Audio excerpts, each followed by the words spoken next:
As the gates of Auschwitz opened, a young woman stepped out to greet new prisoners with a chilling smile. Her name was Irma Gracer, and she was one of the most notorious figures of the Holocaust.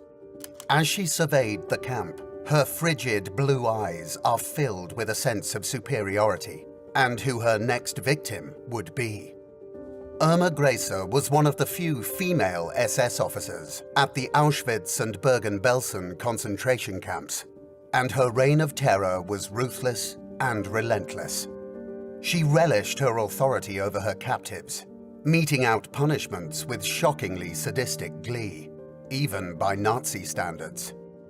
Her legacy would be unfathomable horror and cruelty, and her name would live in infamy as a symbol of the Holocaust's atrocities.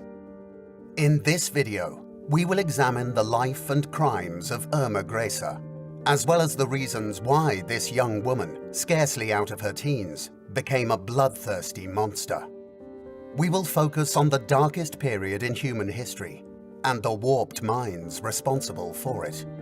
Prepare to enter a world of darkness and despair as we reveal Irma Gracer's, the hyena of Auschwitz, terrifying legacy. Irma Gracer would be any psychologist's studying the effects of childhood trauma and sociopathy dream patient. Irmgard Eiler Ida Gracer was born on the 7th of October 1923 in Wrechen, Mecklenburg-Strelitz, Germany, to dairy laborers Bertha and Alfred Gracer. The constant conflict between her parents made their home unhealthy and oppressive for their 6 children. This tainted their childhood and may be the psychological root of Gracer's promiscuity in later life.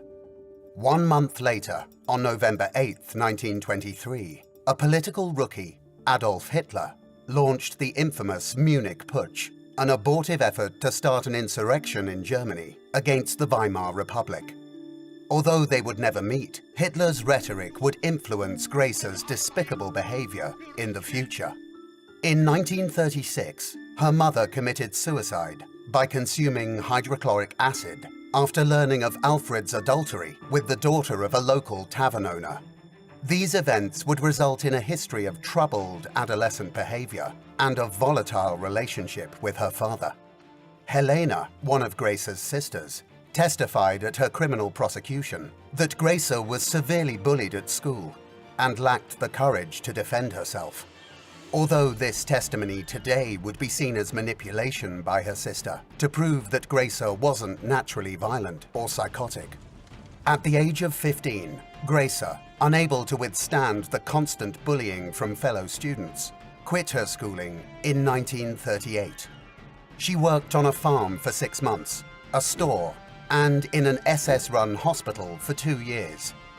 Gracer hoped to become a supporting nurse, so in 1939 she enrolled at the SS Convalescent Hospital in Hohenlychen, where she studied under the orthopedic surgeon Karl Gebhardt, who conducted horrific infection experiments on captives.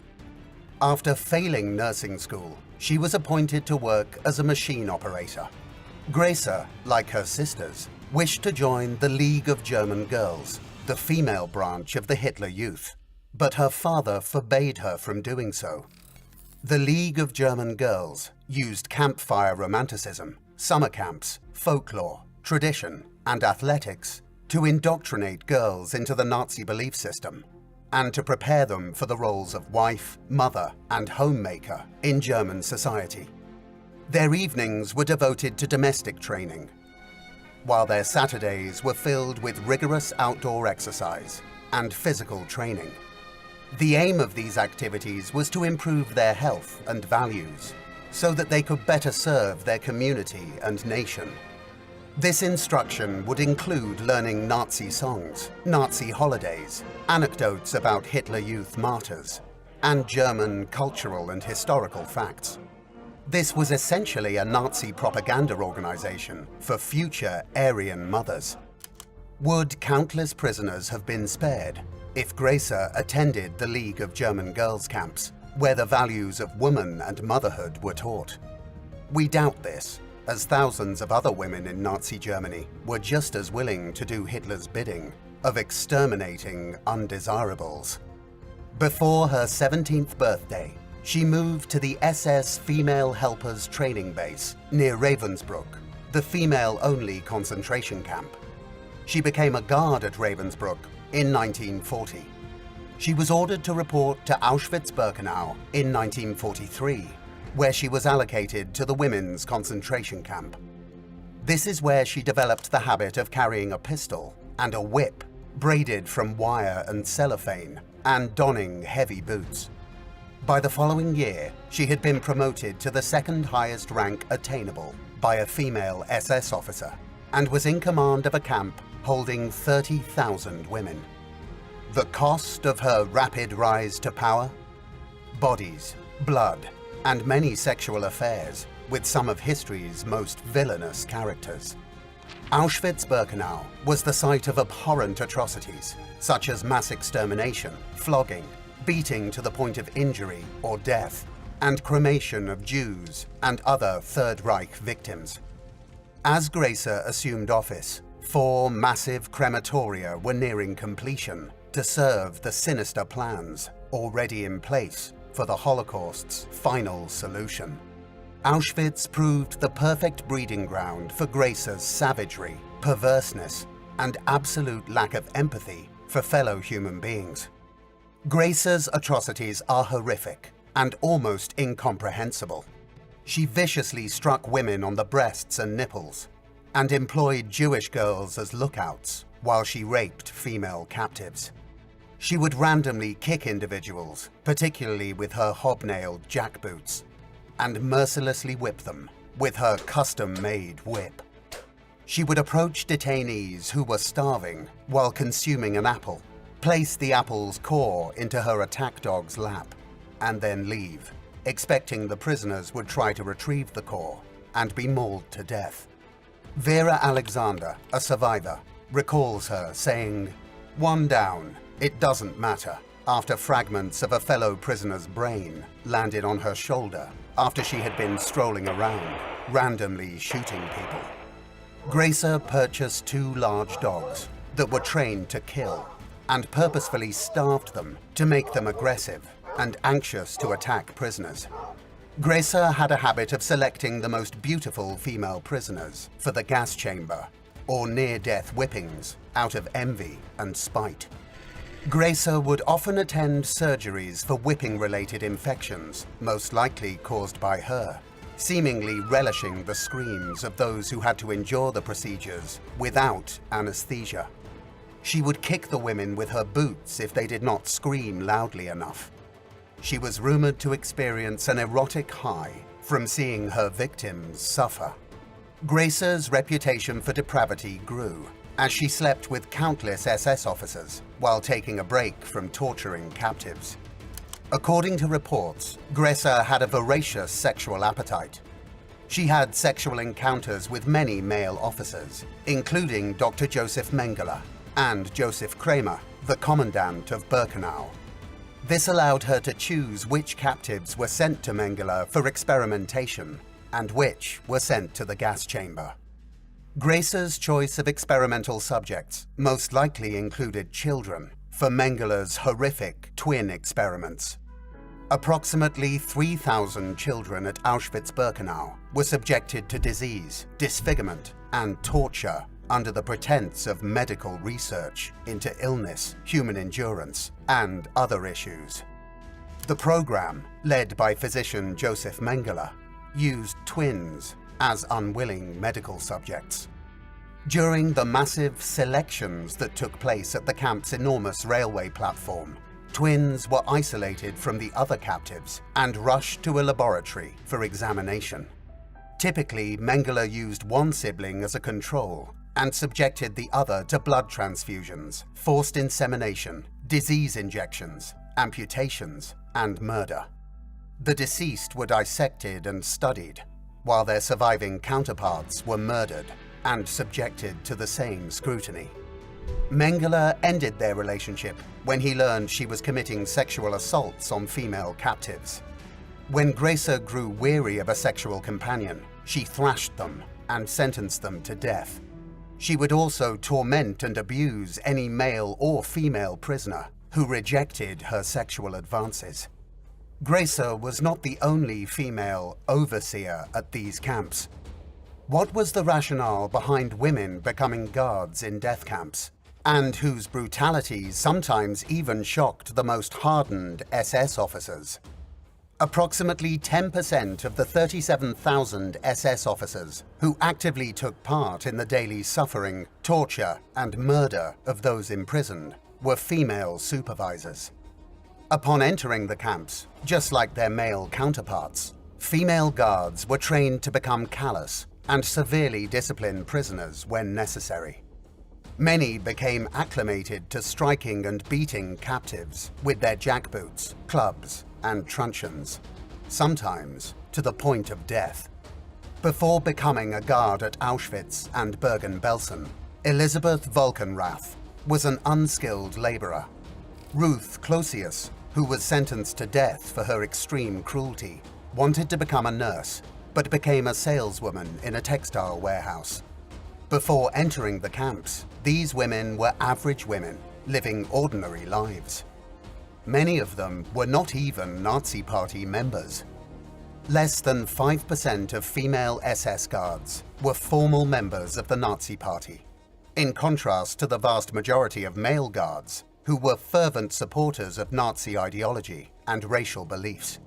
For some women, the allure of a secure, well-paying job with uniform and housing was adequate. Female guards earned approximately 185 Reichsmarks, significantly higher than the average wage of 76 Reichsmarks for women of the same age working menial factory jobs. Becoming an officer signified social mobility for some uneducated and lower-class women. Despite this, the SS could not garner enough recruits necessary to manage the growing number of female prisoners as of 1942. Instead, they were forced to rely on conscription. Even Grace claimed that she was sent to Ravensbrück by the labor exchange, where all female guards were trained, and that she had no choice in the matter.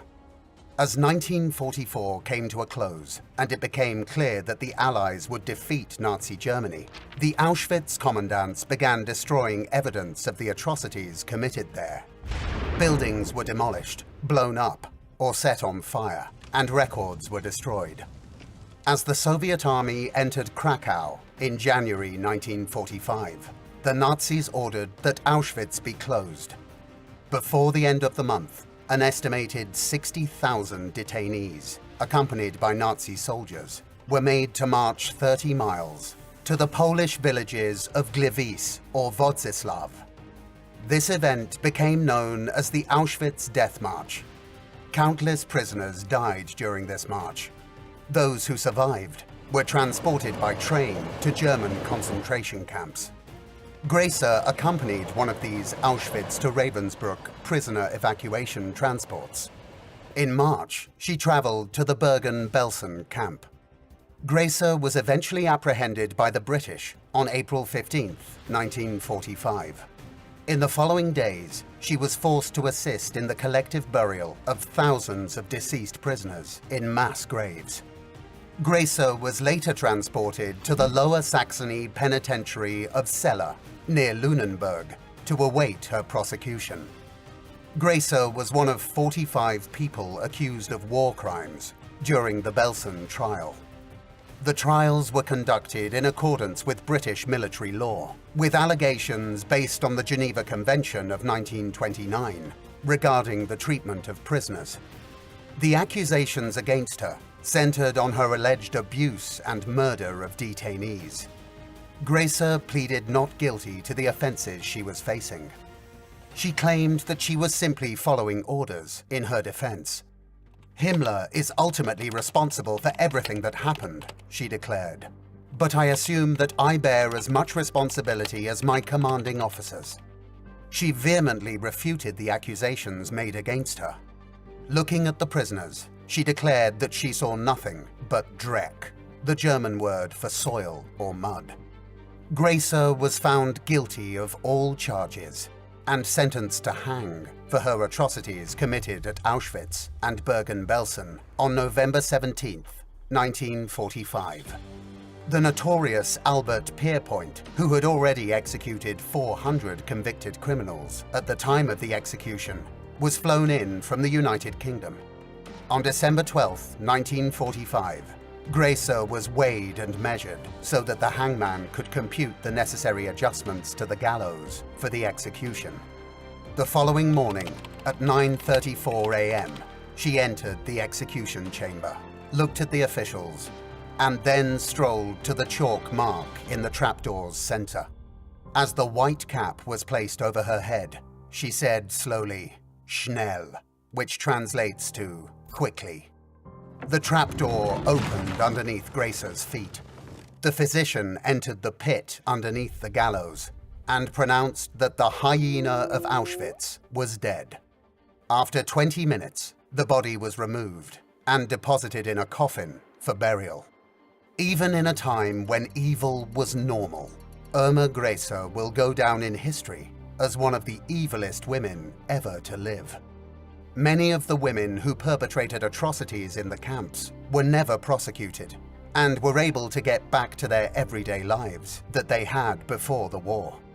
Almost 80 years after the liberation of the concentration camps, it is crucial to remember that women were not only victims, mothers, and wives, but also active agents in perpetrating the terrors endured by millions of people during the Holocaust.